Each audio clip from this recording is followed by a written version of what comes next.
อุปถัมภ์รายการโดยธนาคาร ST จำกัดบริษัทคังเซ็นเคนโกเน็ตเวิร์กจำกัดบริษัท ST กรุ๊ปจำกัดห้านคำผู้วง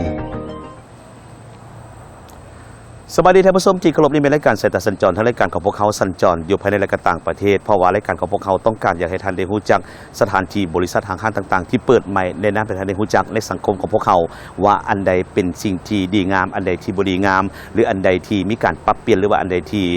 จะมีการสืบสานต่อไปฉะนั้นทางรายการของพวกเขาอยากให้ท่านได้รู้จักแหล่งท่องเที่ยวหลายขึ้นอยากรู้จักบริษัทห้างที่เปิดใหม่ขึ้นหลายขึ้นฉะนั้นทางรายการของพวกเขาไปสัญจรแล้วก็มาออกทางรายการของพวกเขาเพื่อแนะนำให้ท่านได้รู้จักเกี่ยวกับงานนั้นเฉพาะเมื่อนี้พวกเขาก็เดินทางไปที่ประเทศมาเลเซียพวกเขาไปพร้อมกับนักข่าวของนักข่าวลาวของพวกเขาและก็อยู่ที่มาเลเซียก็คือมีนักข่าวประเทศอาเซียนมาร่วมเป็นจำนวน10ประเทศด้วยกันก็คืองานครั้งนี้ก็เป็นงานจัดขึ้นเพื่อโฆษณาแหล่งท่องเที่ยวและเพิ่นจัดขึ้นเป็นคาราวานงานนี้เพิ่นเอิ้นว่างานประจนภัยของนักข่าวของบรรดาประเทศอาเซียนซึ่งก็เป็นว่าทางลาวเฮาไปร่วม4ท่านด้วยกันพวกเขาจะเดินทางไปที่เมืองใหม่พุทธจยาและพวกเขาจะเดินทางไปที่เมืองมาลากาซึ่งก็เป็นเมืองประวัติศาสตร์ของมาเลเซียท่านผู้ชมกิจกรรมน่าสนใจขนาดใดตื่นเต้นขนาดใดอีกจักหน่อยไปกับสายตาสัญจรพวกเขา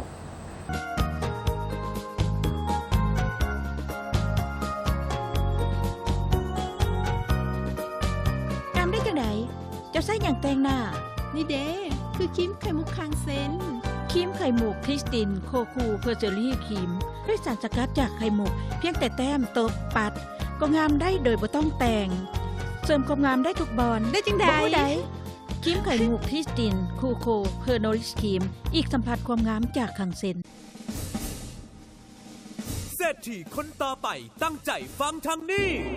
เพราะโอกาสเป็นเศรษฐีมาฮอดแล้วมื้อนี้ M150 แจกโชคใหญ่ครั้งที่3รวมมูลค่าหลายกว่า 7,000 ล้านกีบ50ล้านกีบ10รางวัล1ล้านกีบ500รางวัล100,000กีบ15,000รางวัล50,000กีบ50,000รางวัลและดื่มฟรี M150 1แก้ว1ล้านรางวัลเป็นเศรษฐีกันง่ายๆเพียงแต่ทานดื่ม M150 แล้วแกะแผ่นอย่างสีขาวกล้องฝาออกพบเห็นรางวัลใดแลกได้เลยทุกภาคทั่วประเทศไผก็สามารถเป็นเศรษฐีเงินล้านได้ด้วยแคมเปญรวยล้นฟ้า 7,000 ล้านกีบครั้งที่3กับ M150 มื้อนี้ถึง30พฤศจิกายน 2015 นี้เท่านั้นข้อมูลเพิ่มเติมโทร021 223 516 020 222 35420 M150 ชีวิตบ่มีลิมิต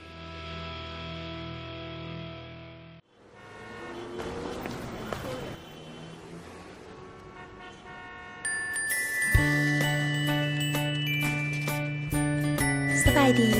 มีอย่างให้ช่วยบ่น้อสบายดีเถิดนาง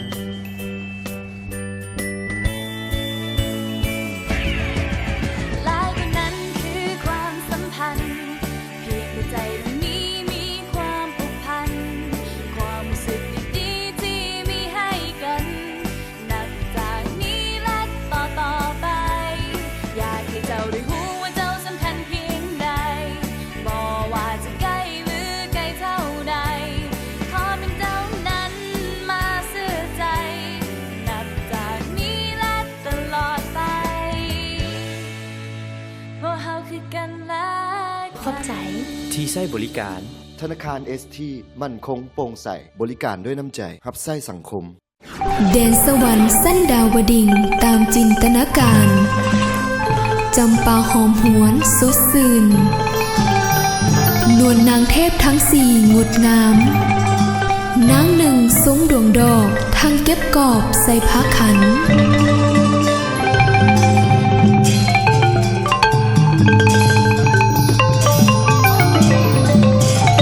จำปาอวยพรจากแดนเทพลงสู่แดนมนุษย์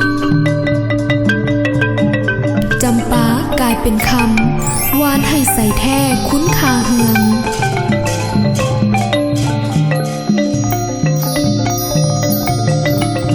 สุดคำประดับดอกจำปาคำแม่นคุ้นคาความงามมนต์อวยพรจากเทพธิดามีทีห้านคำภูวงตั้งอยู่ตลาดเซาโมสั้น2สาขา3ตลาดวังทองไนท์พลาซ่าห้านคำภูวงคำมีคุณภาพบริการที่มาจากใจ ส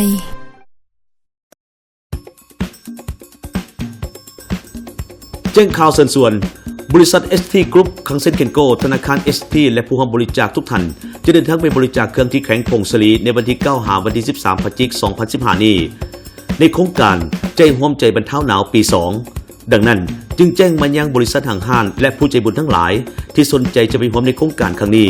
เส้นทางบริจาคเครื่องได้ที่บริษัท ST Group ทุกสาขาของบริษัทคังเซ็นเคนโกและทุกหน่วยบริการธนาคาร ST เครื่องบริจาคจะเป็นผ้าห่มเสื้อกันหนาวหรือเป็นเงินสดก็ได้สนใจติดต่อสอบถามได้ที่หมายเลข 021-241-560 ต่อ 123 หรือสอบถามรายการสายตาสัญจรก็ได้โทรศัพท์ 020-5565-4498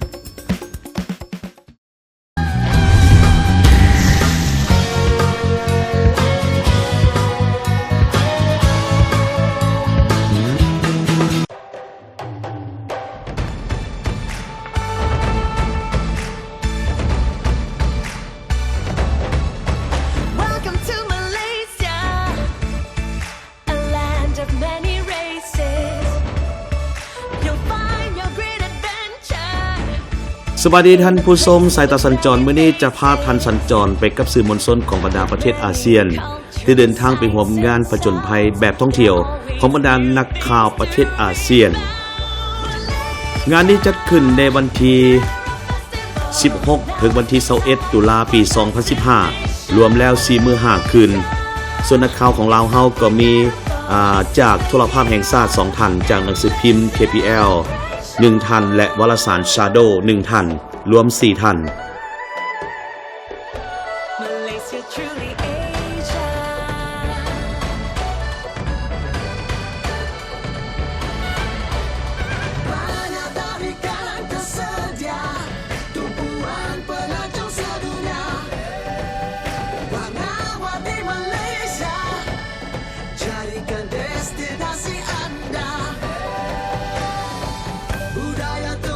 เมื่อทำอิฐของงานเลี้ยงต้อนรับสื่อมวลชนขึ้นกล่าวต้อนรับโดยท่านมาจิอาซิซานนอดินห้องผู้อำนวยการทั่วไปขององค์การท่องเที่ยวมาเลเซียซึ่งท่านกระสุดแสนดีใจที่คณะสื่อมวลชนในอาเซียนเดินทางมาร่วมอยู่ในงานและจุดประสงค์ของงานนี้ก็แม่นจัดขึ้นเพื่อส่งเสริมการท่องเที่ยวอยากให้นักข่าวในอาเซียนฮู้และช่วยโฆษณาให้นักท่องเที่ยวที่จะเดินทางมาเที่ยวในมาเลเซียจะมาแบบท่องเที่ยวกับบริษัทท่องเที่ยวหรือว่าจะนำรถมาขับเองในมาเลเซียก็ได้แต่อยากบอกว่าในประเทศมาเลเซียแม้นเส้นทางสะดวกการขับขี่ปลอดภัย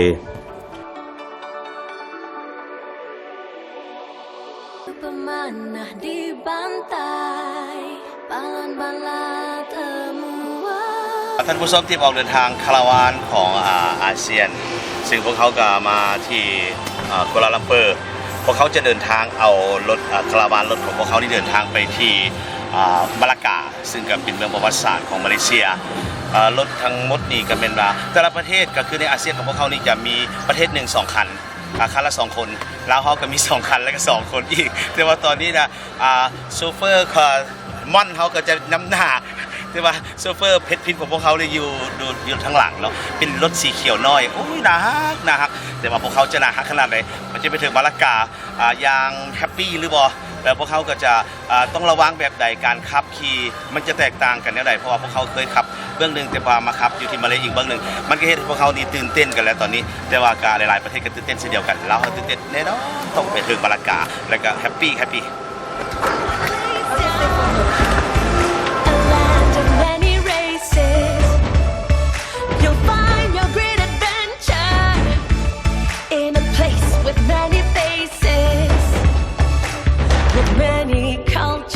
Sights and sounds, there are always new things to be found. Malaysia, year of festivals, now is the time. We will start ก็ the คือ press ทางหลายคน conference ได้บอกไปแล้ว over there on my right, บอกว่า on my left. ในประเทศ Okay, อาเซียน so in 10 minutes time, do whatever you need and 10 minutes assemble ระ there. เบียบหรือว่า Okay, เรียน for ค the รับห press รือว่ามา conference. มีโอกาสได้มาร่วม The building on my left. ซึ่งก็เป็นว่าได้ควบคู่หลาย Can you all see that? ๆจากหลายๆประเทศก็เป็น 10 minutes time be there. จอยกัน If that's all, any more questions? No questions, we can go and การ take ดี get a comfortable seat. ถ้าหากว่า บรรดาท่านที่มีโอกาสได้เดินทางมาที่ประเทศอาเซียนซึ่งมันมี I advise you all to go and ก็อย่าลืม find a comfortable seat so that you don't have to rush when the minister comes. ที่พวกเขาคนที่ Alright, รู้เอาไว้ you can go now. Thank you very much. I'll see you all later. อาเซียนของพวกเขานี่ก็จะมีการรวมกันหลายๆขึ้นอีกฉะนั้นก็ขอให้ท่านติดตามสายตาสัญจรของเขาต่อ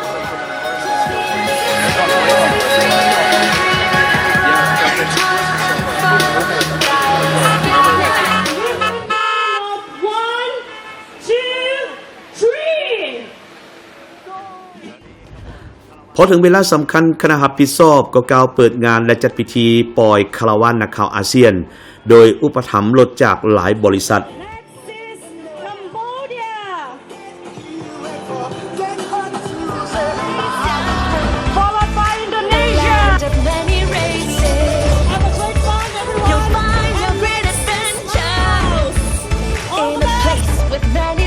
มีรถให้ประเทศละ2คันคันละ2คนก็คือประเทศหนึ่งมี4คนแบ่งเป็น2ทีมเริ่มจากประเทศมาเลเซียเบอร์1กับเบอร์11ต่อไปก็เป็นเบอร์2และเบอร์12ควบคู่กันเป็นแบบนี้ส่วนลาวเฮาแม่นได้เบอร์5และเบอร์15ครั้งแรกขับรถอยู่มาเลเซียมา2เทื่อ3เทื่อละคาราวานกับเจ้ามวนสุดยอดผมมาไล่ขวยได้นี่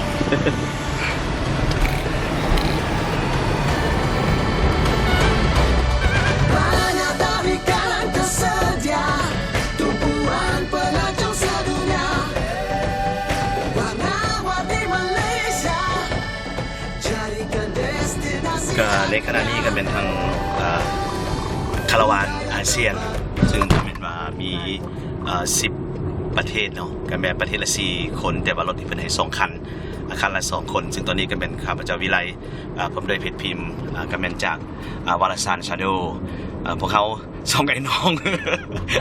ไอ้น้องกำลังพากันเบิ่งอยู่ว่าเอาสิคันเป็นว่าคันได้พาผิดกับชินนำกันว่าซั่นเส้นทางสิไปมาลากาก็เป็นมาต้องอาศัยมีเจ้าถิ่นเนี่ยเนาะนำ You'll find your great adventure in a place with many faces with many cultural sights and sounds there are always new things to be found Malaysia year of festivals now is the time for fascination Malaysia it's unforgettable this is the year of endless celebrations Malaysia truly Asia สบายดีอีกแล้วนึงตอนนี้ได้ขับมาคือสิได้ 1% ของระยะการเดินทางแล้วกำลังจอดหาขบวน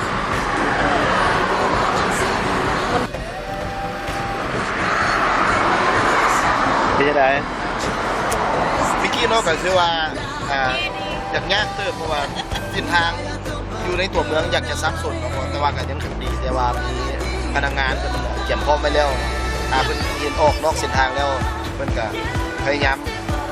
เอื้อนเฮาให้เข้าแต่ว่าก็มีหลายคนที่นำหลังกันมาเพราะว่าเพิ่นได้สอนไว้แล้วเนาะเพิ่นแนะนำไว้แต่มื้อวานนี่ว่าอย่าพยายามนำคันข้างหน้าให้เชื่อมั่นตัวเองว่าเพราะว่าเพิ่นจะมีแผนที่ให้เนาะมันจะมีแผนที่ให้ว่าจักแมตจักแมตเฮาควรเลี้ยวเนาะคือจังซี่เนาะคือตอนเฮาออกมาเฮาเลี้ยวซ้ายออกมา เดี๋ยวนี้ฮอดใส่แล้ว แล้วเดี๋ยวนี้เฮาอยู่บอน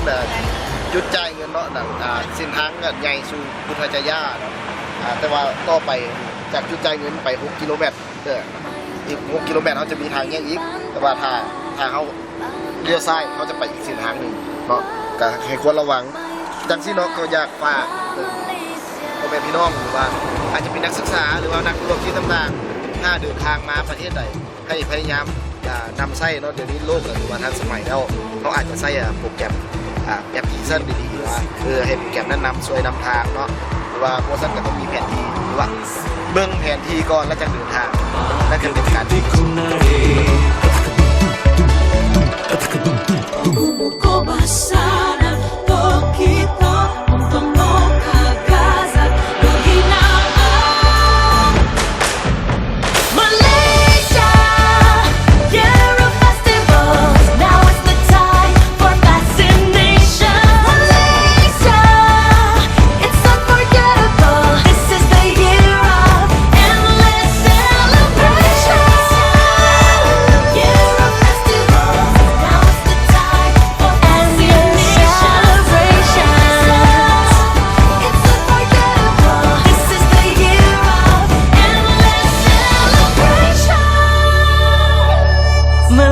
truly Asia.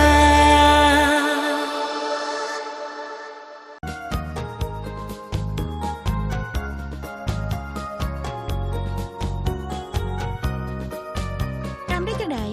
เจ้าใส่หยังแต่งหน้า นี่เด้คือครีมไข่มุกคางเซน ครีมไข่มุกคริสตินโคคูเพอร์เจอรี่ครีมด้วยสารสกัดจากไข่มุกเพียงแต่แต้มตบปัดก็งามได้โดยบ่ต้องแต่งเสริมความงามได้ทุกบอนได้จังไดครีมไข่มุกคริสตินโคโคเพอร์โนริสครีมอีกสัมผัสความงามจากขังเซน เศรษฐีคนต่อไปตั้งใจฟังทางนี้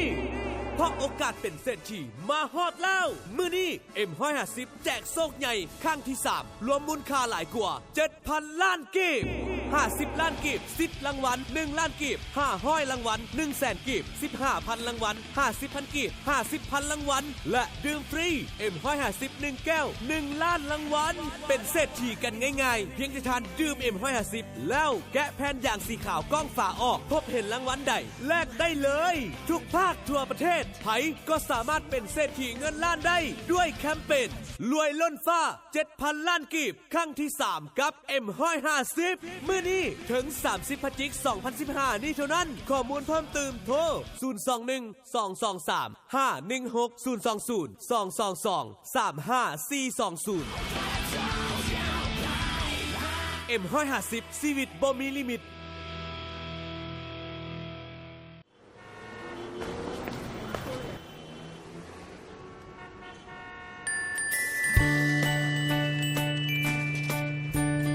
สบายดีมีหยังให้ช่วยบ่น้อ สบายดีเดินนาง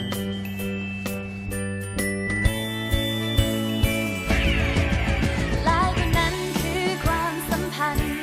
เพียงแต่ใจตรงนี้มีความผูกพันความรู้สึกดีๆที่มีให้กัน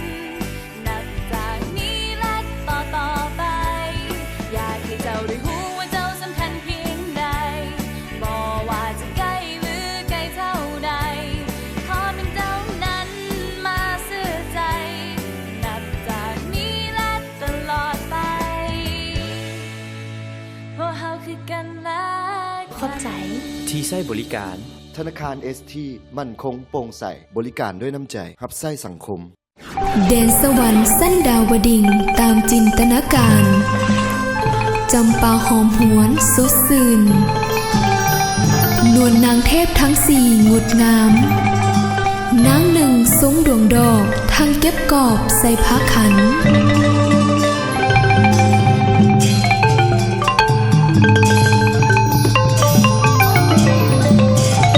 จำปาอวยพรจากแดนเทพลงสู่แดนมนุษย์จำปากลายเป็นคำวานให้ใส่แท้คุ้นคาเฮือง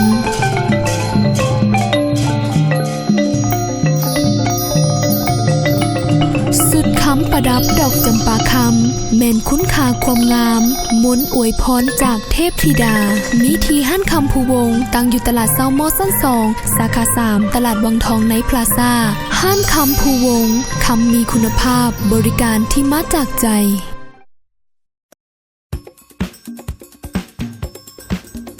แจ้งข่าวเชิญชวนบริษัท ST Group คังเซ็นเคนโกธนาคาร ST และผู้ร่วมบริจาคทุกท่านจะเดินทางไปบริจาคเครื่องที่แข็งผงสลีในวันที่9 หาวันที่13 พฤศจิกายน 2015 นี้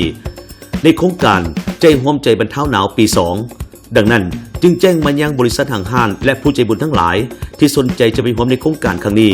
เส้นทางบริจาคเครื่องได้ที่บริษัท ST Group ทุกสาขาของบริษัทคังเซ็นเคนโก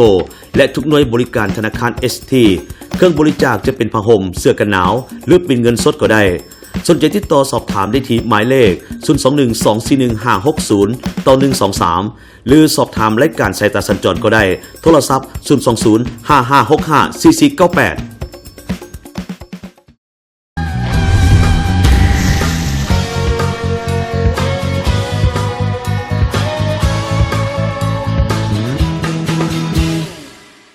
020-5565-4498อุปถัมภ์รายการโดยธนาคาร ST จำกัด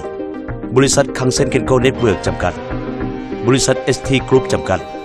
ห้านคำภูวงศ์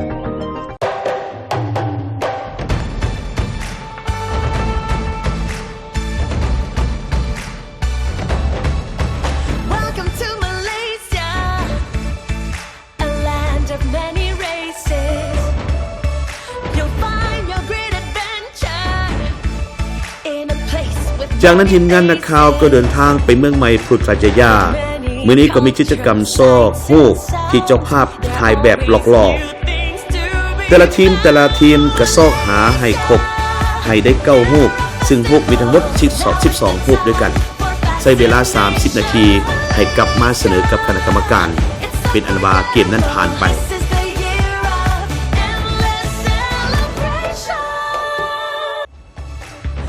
Many cultural sights and sounds, there are always new things to be found. Malaysia, year of festivals, now is the time for fascination. Malaysia, it's unforgettable. ในระหว่างเดินทางก็มีกิจกรรมไปพร้อมๆกันกิจกรรมนี้ก็ไม่น่าสนใจก็คือแม่นกิจกรรมอยู่ฟาร์มนกกระจอกเทศคณะกรรมการได้จัดแบ่งทีมงานลิ่นเกมและนั้นก็มีเกมจับผ่านข้างละ2คนให้จับได้ก็แปลว่าเกมนั้นผ่านไปเกมที่2เป็นเกมลักไข่นกกระจอกเทศลักได้นกบ่ไหลก็แปลว่าผ่านเกม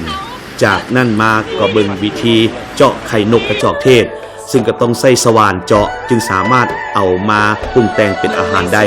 เพราะว่าไข่นกกระจอกเทศนี่หน่วยใหญ่และก็แข็งหลายมีเปลือกหนาอีกด้วยซึ่งนักข่าวหลายท่านก็สนใจ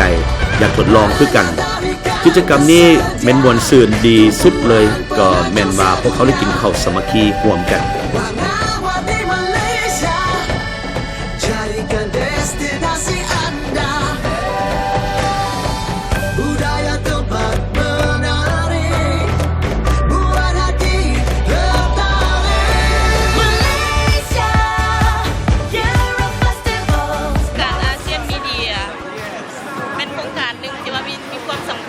สำหรับการแข่งขันที่ว่าเฮาสิแข่งขันกับผู้ต่อสู้เป็นต้นแม่นการทรงทูปการเคลื่อนไหวต่างๆจากจุดที่เฮาเริ่มต้นแล้วไปถึงจุดสุดท้ายที่ว่าเฮาจะได้แข่งขันทูปที่ว่าเด่นอันใดเป็นที่น่าสนใจในการขับรถมาคาราวานครั้งนี้จังซั่นจึงถือว่าเป็นบทเรียนอันนึงที่ว่าและประสบการณ์ที่สำคัญสำหรับนักข่าวพวกเขาที่ว่าจะได้เก็บกรรมเอาเนาะและเป็นสิ่งท้าทายสำหรับมีเดียเฮาทุกท่านเจ้าอันนี้ก็เป็นประสบการณ์อันนึงที่ว่าในชีวิตที่ว่าได้มาเข้าร่วมในโครงการนี้นะ Malaysia truly Asia และการเดินทางของทีมงานของพวกเขาก็มาเริ่มการเดินทางไปที่รัฐมาลากาเขตประวัติศาสตร์ของมาเลเซียมาฮอดเขตมาลากาทีมงานได้เข้าไปเยี่ยมยามหอพิพิธภัณฑ์ทหารในสถานที่นี้ก็มีการวางแสดงเครื่องอุปกรณ์ที่มีแต่สมัยเก่าๆที่ทั้งทหารได้เก็บรักษาเอาไว้ทีมงานได้ถูกจัดให้เล่นเกมนี้ให้สมจริงสมจังนักข่าวพวกเขาก็ต้องได้เต้มหน้าเต้มตาอำพรางคือกับทหารจะออกสู่รบ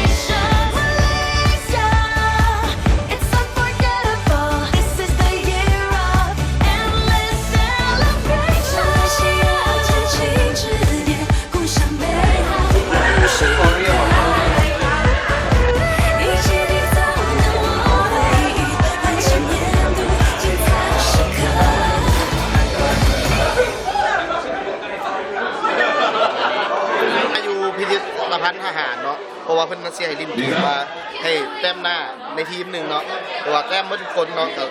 ให้เฮาก็พากันเพื่อหยังแต้มอย่างกับแต้มเพื่อเป็นลิ้นการเล่นเกมเนาะ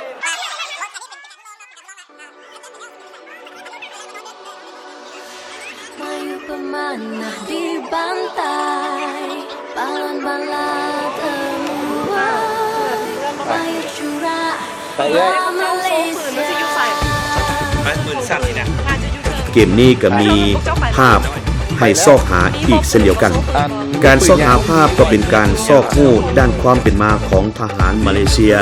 ที่ได้ต่อสู้ครูซาดมาเป็นระยะ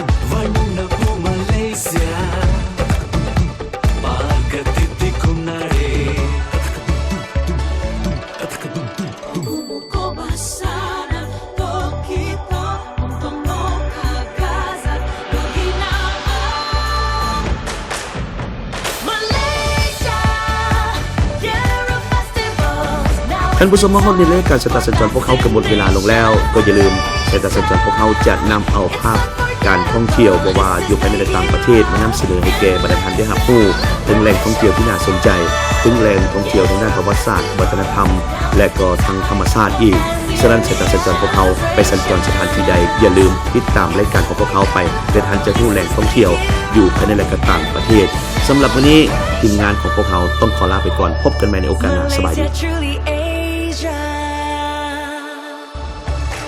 With many cultural sights and sounds, there are always new things